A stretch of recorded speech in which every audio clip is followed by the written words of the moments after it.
Hi everyone, hope you're all okay. Today we're going to start the analysis of the Bach set work. So we're going to do today the movement 1 from his cantata. So let's get started. So to begin with, we're going to have a brief introduction. This final version of cantata number 80 begins with the chorus Ein fester Berg ist unser Gott. So that is movement 1, which we're going to be studying today. And that means a mighty fortress in our God. Apologies for my German. I haven't done German since GCSE, so it was a long time ago. So again, I'm sorry if I say anything wrong.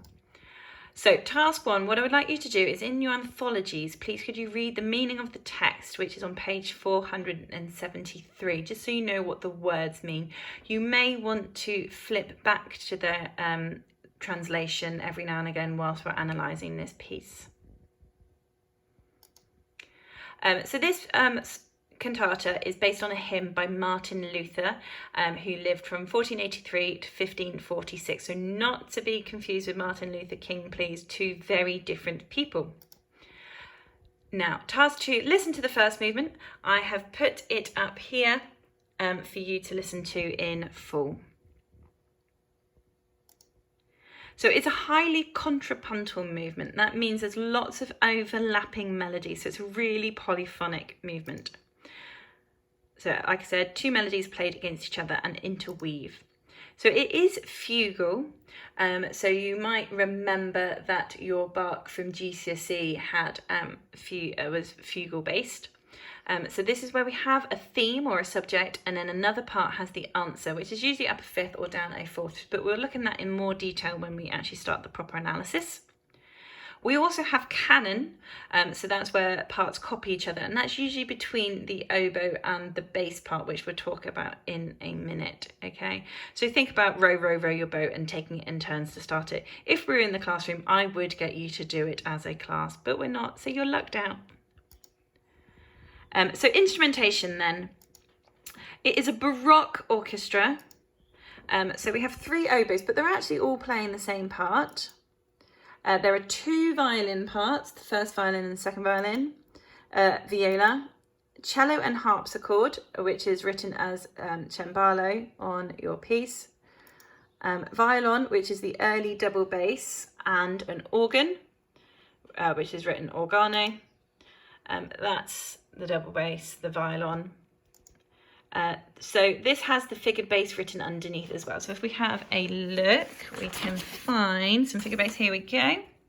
So there's the figured bass. So those are the numbers which tell the organ player what chords to play. Okay. You can do a bit more research on that if you wanted to understand it. So this is a numerical system which tells the keyboard player what chords to play above the bass line. Then we have the choir, which is a standard soprano, alto, tenor, bass, so SATB choir.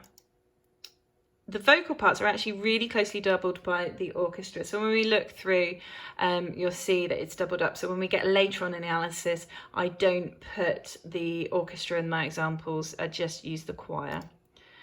In this recording, we also have a sackbut, which I love. It's an early form of the trombone. Cool word though, sackbut. And there it is.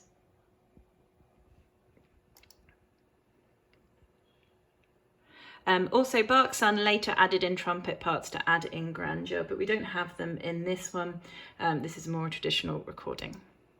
So then the structure of the piece is quite a complicated structure, and people analyse it in different ways. We're going to be looking at it in terms of the phrases of the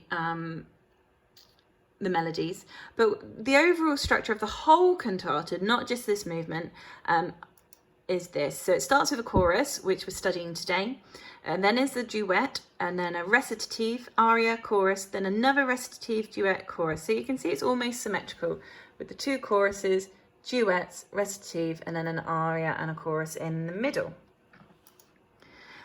So like I said, the structure of the first movement is mainly based on the chorale melody, and we're going to look at that in a minute.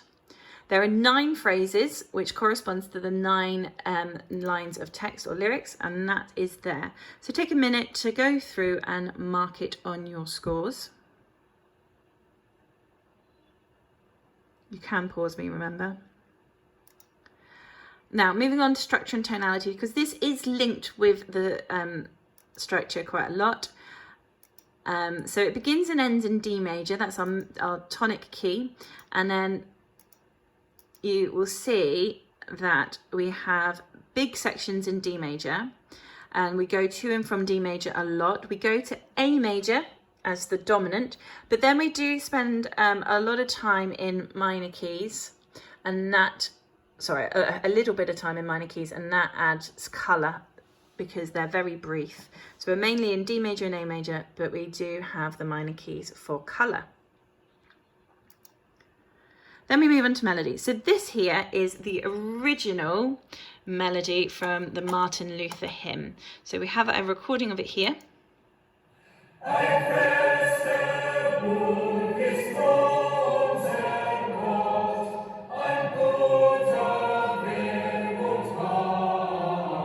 And that repeats.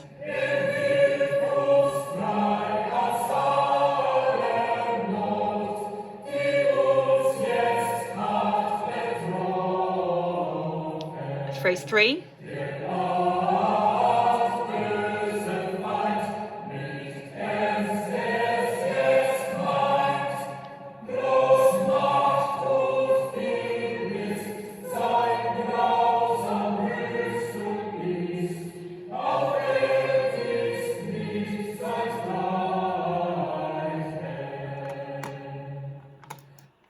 Okay. So all of the movements 1, 2, 5 and 8 use the chorale melody associated with the hymn by Martin Luther. And when we do number 8, movement number 8, which is a chorale, a Bach chorale, you will love them. It is more traditional Bach chorale. So this movement treats it a lot more interestingly. It was almost the signature tune of the Reformation in Germany at the time. Its opening is based on Psalm 46 verse 1. The chorale melody, like I said, is only heard in movement 8 in its fundamental form, and that the congregation, so the people in the church at the time, would have known that.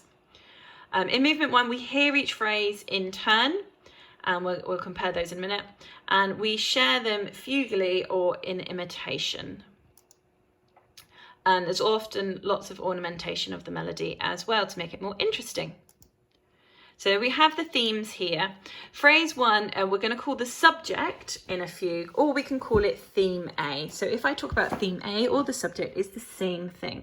And phrase 3 is the same as this. So it's this one here.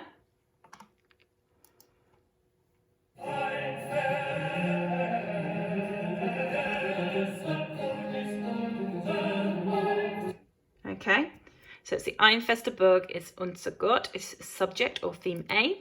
And then we can see that compared to the original hymn.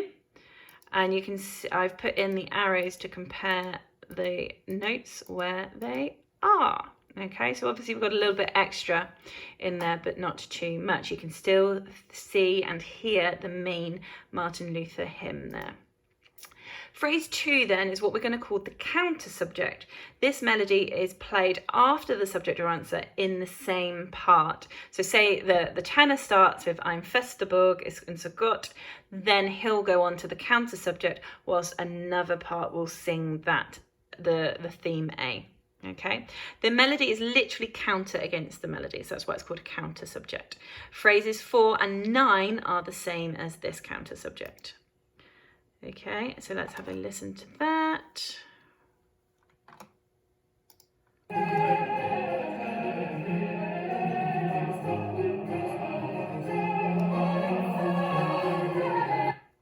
Okay, and there's the original melody. So you can see we've got a lot of ornamentation going on here. And there's the arrows to show you where it is. There we go. Then the other themes, we have phrase 5, which we can actually call theme B.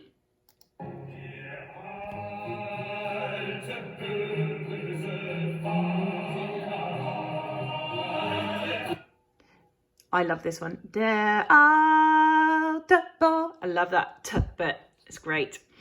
So that's theme B. Phrase 6 then is mit Ernst.